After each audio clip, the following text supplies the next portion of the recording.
যাত্রীদের জন্য, কলকাতা শহরের যাত্রীদের জন্য খুবই সুখবর। এই গরমের মধ্যে যেখানে মেট্রো রেল এসি, সেখানে লোকাল ট্রেন আমরা কখনো চিন্তাও করতে পারতাম না যে এসি হবে, কিন্তু এখন শুনছি যে এসি লোকাল ট্রেন চালু হওয়ার সময় চলে এসেছে।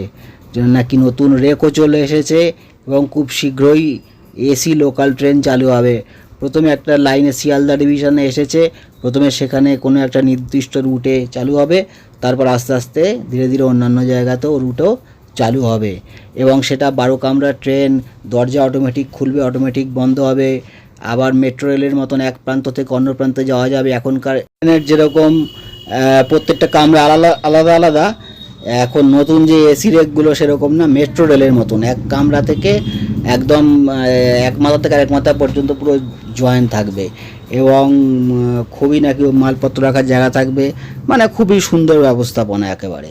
তো এরকম সুন্দর ট্রেন, ভাড়া অবশ্যই বেশি হবে, এখন ভাড়া কত করে সেটা দেখার, কিন্তু ভাড়া বেশি হলেও এরকম সুন্দর ব্যবস্থাপনা সকলের কাছেই গ্রহণযোগ্য হবে এবং সকলেই খুব খুশি হবে, সকলেই খুব সাদরে গ্রহণ করবে নতুন বিষয়টাকে।